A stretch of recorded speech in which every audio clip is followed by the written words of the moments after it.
अस्सलाम वालेकुम।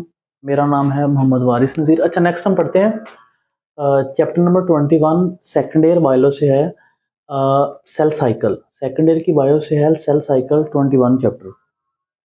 सबसे पहले तो हम सेल साइकिल की डिफाइन पढ़ते हैं कि सेल साइकिल की डिफाइन क्या है। सेल साइकिल की डिफाइन क्या है? सेल साइकिल की डिफाइन क्या है? अच्छा, सेल साइकिल की डिफाइन बिल्कुल रटा नहीं मारना। ये जो डायग्राम मैंने बनाई है ना, ये सेल साइकिल की डिफाइन ही एक्सप्लेन करेगी। यानी पहली बात, the sequence of changes involve, यानी वो sequence of changes cell cycle की बात कर रहा है जिसमें क्या क्या चीजें इन्वॉल्व हों। पहली बात, पीरियड ऑफ ग्रोथ, यानी सेल ग्रो करे। पहले सेल का साइज छोटा है, सेल क्या कर जाएगा? ग्रो कर जाएगा, यानी पीरियड ऑफ ग्रोथ। उसके बाद क्या हो जाएगा? Replication of DNA. मैंने डीएनए नहीं बनाया, इसका न्यूक्लियस क्या कर गया? रेप्लिकेट कर गया, रेप्लिकेशन ऑफ डीएनए। तीसरी बात, फॉलो बाय सेल डिवीजन। उसके बाद क्या हो जाएगी? सेल डिवीजन हो जाएगी। इन सब के बाद क्या फॉलो अप हो जाएगा? सेल डिवीजन हो जाएगी। इसको बोलते हैं सेल साइकिल। तीन लफ्ज हैं जो याद करने हैं। द सीक्वेंस ऑफ चेंजेस, वो सीक्वेंस ऑफ चेंजेस जो इन्वॉल्व होती हैं कौन कौन सी हैं? Period of growth, cell grow करेगा। Replication of DNA and follow by cell division. Period of growth, replication of DNA and follow by cell division, इसको क्या बोलते हैं? Cell cycle. उसके बाद सेल साइकिल के हमारे पास दो फेजेस हैं। सेल साइकिल के कितने फेजेस हैं? दो फेजेस हैं। कौन कौन से फेजेस हैं? एक हमारे पास है इंटरफेज और दूसरा है माइटोटिक फेज। इंटरफेज और माइटोटिक फेज। इंटरफेज और माइटोटिक फेज में मेजर डिफरेंस ये है, इंटरफेज क्या है? It is a phase of no division. इस फेज में डिवीजन नहीं होती, बल्कि सेल अपने आप को प्रिपेयर करता है कि मैं क्या करूं? डिवाइड करूं। और माइटोटिक फेज क्या है? It is a phase of division. इसमें सेल जो है वो डिवाइड होता है। पहला डिफरेंस ये हो गया। दूसरी बात ये कि इंटरफेज को मिसलीडिंगली, यानी इसको और क्या बोलते थे? मिसलीडिंगली इसको बोलते थे रेस्टिंग फेज। हालांकि ये रेस्टिंग फेज नहीं है, लेकिन misleadingly it is also called resting phase. अब हम बताऊंगा कि इसको रेस्टिंग फेज क्यों बोलते थे, लेकिन रेस्टिंग फेज नहीं है, it is misleadingly called resting phase. दो बातें हैं। अभी हम थोड़ा सा इंटरफेज को डिफाइन कर रहे हैं, एक्सप्लेन कर रहे हैं। इंटरफेस क्या? It is a phase of no division. इसमें डिवीजन नहीं होती, यानी सेल डिवाइड नहीं होता। और इसको मिसलीडिंगली क्या बोलते हैं हम? Resting phase. और इसमें बायोकेमिकल एक्टिविटी क्या होती है? हाई होती है। तीन बातें ओके करें, इस फेज में डिवीजन नहीं होती, मिसलीडिंगली इसको क्या बोलते हैं? Resting phase. और इसमें बायोकेमिकल एक्टिविटी क्या होती है? हाई होती है। यानी ये बात यहां तक ओके करें। अगली बात ये कि इंटरफेस की डिफाइन क्या है? The time period between two consecutive phase. यानी ये बड़ी इंपॉर्टेंट डिफाइन है कि दो, मैं आपको एग्जांपल देता हूं। ये एक सेल है, एक सेल से दो सेल बन गए। एक सेल से दो सेल बनने तक, यानी एक सेल ने डिवाइड होना है और एक सेल से कितने सेल बनने हैं? दो सेल। वो जो सेल अपने आप को प्रिपेयर कर रहा है कि मैं डिवाइड करूंगा, जो सारा जो टाइम है, ड्यूरेशन है, वो कौन सा है? इंटरफेज है। यानी it's a time period between two consecutive phase. ये सारा इंटरफेज है। यहां तक ओके। और माइटोटिक फेज क्या है? It is a phase of division. ये हम पढ़ेंगे भी। माइटोटिक फेज दो तरह की होती है, एक होती है माइटोसिस, एक होती है मियोसिस। ये हम इस चैप्टर के मेजर यही दो टॉपिक हैं, माइटोसिस और मियोसिस। तो माइटोटिक फेज जो है उसमें दो पढ़ेंगे, माइटोसिस और मियोसिस। ये हम डिटेल पढ़ेंगे, यहाँ पे एक्सप्लेन करने की जरूरत भी नहीं है। फिर ओके करें। सेल साइकिल में दो फेजेस हैं, इंटरफेज और माइटोटिक फेज। इंटरफेज जो है it is a phase of no division. Interphase में डिवीजन नहीं होती, इंटरफेज फेज के दरमियान वाला वक्फा। और माइटोटिक फेज डिवीजन वाली फेज है। इंटरफेज को मिसलीडिंगली क्या बोलते हैं? Resting phase. और इंटरफेज में बायोकेमिकल एक्टिविटी क्या होती है? हाई होती है। और इंटरफेस की डिफाइन क्या है? The time period between two consecutive phase. मैंने बोला है कि अगर एक सेल ने डिवाइड होना है, एक से दो बनने हैं, तो वो जो सेल अपने आप को प्रिपेयर करने का वो जो वक्फा है ना, वो एक से दो डायरेक्ट तो नहीं बन जाएंगे ना। तो सेल अपने आप को प्रिपेयर करेगा, स्पिंडल फाइबर बनेंगे, डीएनए रेप्लिकेट होगा, वो जो सारा काम किस में हो रहा है? इंटरफेज में होगा। वो हम इंटरफेज के पढ़ते हैं। यहाँ पे अगर हम बात करें interphase further divided into, interphase को हमने फर्दर डिवाइड किया किसमें? G1 फेज में, S फेज में, G2 फेज में। G1 फेज, S फेज और G2 फेज। आपने सिर्फ ये बताना है कि G1 फेज में क्या होता है, S फेज में क्या होता है और G2 फेज में कौन सा काम हो रहा है।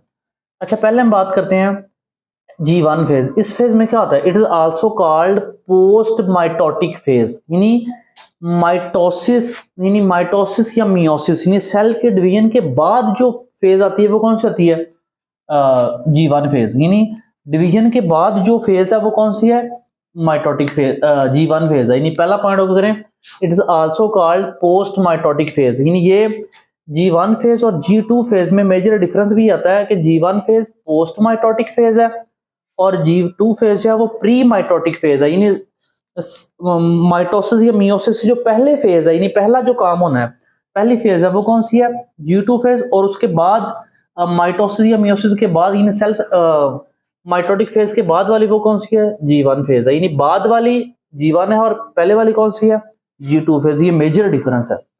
अच्छा, अब G1 में क्या होता है, पहली बात ये कि ये पोस्ट माइटोटिक फेज है, साथ साथ ओके करें, पोस्ट माइटोटिक फेज है, इसमें क्या होगा, इंक्रीज सेल साइज, सेल अपना साइज क्या करेगा, इंक्रीज करेगा, have high metabolic activity, cell की मेटाबॉलिक एक्टिविटी में क्या हो जाएगा, इजाफा हो जाएगा, सिंथेसिस ऑफ एंजाइम, एंजाइम बनेंगे जो सेल डिवीजन के लिए जरूरी हैं, accumulation of DNA base subunit, DNA के जो बेसिस सब यूनिट है वो सारे क्या हो जाएंगे, आपस में इकट्ठा होना स्टार्ट हो जाएंगे, यानी 3 से 4 काम हो रहे हैं कि G1 फेज को हम बोलते हैं पोस्ट माइटोटिक फेज, इसमें सेल अपना साइज इंक्रीज करेगा, मेटाबॉलिक एक्टिविटी में जो है वो इजाफा हो जाएगा, उसके बाद क्या होगा, एंजाइम बनेंगे और डीएनए के जो डीएनए बेसिस के सब यूनिट हैं वो क्या हो जाएंगे, अकमुलेट हो जाएंगे। लास्ट में एक एमसीक्यू आता है कि G1 फेज जो है उसका ड्यूरेशन कितना है, वो है 9 आवर, G1 फेज 9 घंटे की होती है G1 फेज, ये ह्यूमन सेल की बात कर रहे हैं। अच्छा, उसके बाद अगर हम बात करें G2 एस फेज की, एस फेज में क्या होगा, एस का मतलब सिंथेसिस फेज है, इसमें डीएनए सिंथेसिस होगा, सिंथेसिस ऑफ डीएनए होगा, duplication of chromosome, chromosome duplicate हो जाएंगे, उसके बाद ये एस फेज कितने घंटे की होती है, 10 घंटे की। यानी फिर बात हो करें एस फेज में, ये सिंथेसिस फेज है, इसमें क्या होगा, डीएनए सिंथेसाइज हो जाएगा, क्रोमोसोम डुप्लीकेट होंगे और ये टोटल कितना टाइम है इसका, 10 घंटे। यानी अब इंटरफेज में हम पढ़ रहे हैं G1 फेज और एस फेज। G1 फेज जो है वो पोस्ट माइटोटिक फेज है, सेल अपना साइज बढ़ाएगा, मेटाबॉलिक एक्टिविटी, यानी पॉइंट है, सेल साइज बढ़ाएगा, मेटाबॉलिक एक्टिविटी क्या होगी, फास्ट होगी, एंजाइम बनेंगे, इसके अलावा डीएनए बेस यूनिट क्या हो जाएंगे, कम्युलेट होंगे। एस फेज में क्या 2 काम होंगे मेन, डीएनए बनेगा और क्रोमोसोम की डुप्लीकेशन होगी। इसके बाद G2 phase, it is also called pre mitotic phase, इसको क्या बोलते हैं, यानी माइटोसिस या मियोसिस के बाद जो फेज है वो कौन सी है, G2 फेज। इसमें क्या होगा, स्टोर एनर्जी, इस फेज में एनर्जी स्टोर होती है किसके लिए, for movement and attachment of chromosome, यानी क्रोमोसोम की अटैचमेंट और मूवमेंट के लिए क्या होती है, एनर्जी क्या होती है, स्टोर होती है। It store energy for movement and attachment of chromosome, यानी ये मेन बात है। और इसमें क्या होगा, ये 3-4 बातें हैं कि सिंथेसिस ऑफ डीएनए, इसमें डीएनए बनेगा, ट्यूब्यूलन प्रोटीन बनेंगे जो स्पिंडल फाइबर बनाती है, इसके अलावा माइक्रोट्यूब्यूल जो है वो बनेंगे। ये 3-4 बातें होकर करें, ये प्री माइटोटिक फेज है, इसमें क्या होगा, मूवमेंट और अटैचमेंट होगी क्रोमोसोम की, इसमें एनर्जी स्टोर होगी ताकि क्रोमोसोम मूव करें और अटैच करें, और इसमें क्या होगा, सिंथेसिस ऑफ डीएनए होगा, ट्यूब्यूलन प्रोटीन बनेगी और माइक्रोट्यूब्यूल बनेगा। और इसका टोटल ड्यूरेशन कितना है, 4 से मतलब 4.5 आवर, यानी 4.5 घंटे है। अब देखें ना, अब अगर आप देखें गौर से तो हमारे पास टोटल कितने टाइम बन गया, 9 घंटे किसके हैं, G1 फेज के, और 10 घंटे किसके हैं, एस फेज के, और इसके कितने घंटे हैं, इसके हैं हमारे पास 4.5 आवर, तो ये बन गए कितने, 23.5 घंटे, 24 घंटे नहीं, मतलब 30 मिनट, जो 30 मिनट है वो कहाँ आएंगे, उस 30 मिनट में क्या होगी, माइटोसिस या मियोसिस होगी, यानी वो जो 23.5 घंटे हैं सेल ने अपने आप को प्रिपेयर किया कि मैं तैयार करूं, और आधे घंटे में क्या हो जाएगी, वो डिवीजन हो जाएगी, यानी आधे घंटे में डिवीजन हो जाएगी और 23.5 घंटे में सेल अपने आप को क्या कर रहा है, प्रिपेयर कर रहा है। अच्छा, उसके बाद ये कि लास्ट वाली जो फेज है ना, G0 फेज, G0 फेज, इसको जो मर्जी बोल लें, G0 फेज बोलते हैं, G0 फेज है, जीरो बैलेंस, ताकि आपके माइंड में आ जाएगा कि रेस्टिंग फेज है, जीरो है मतलब डिवाइड होना रोक देता है। It is also called resting phase, cell further not divide, इसमें सेल फर्दर डिवाइड नहीं होता।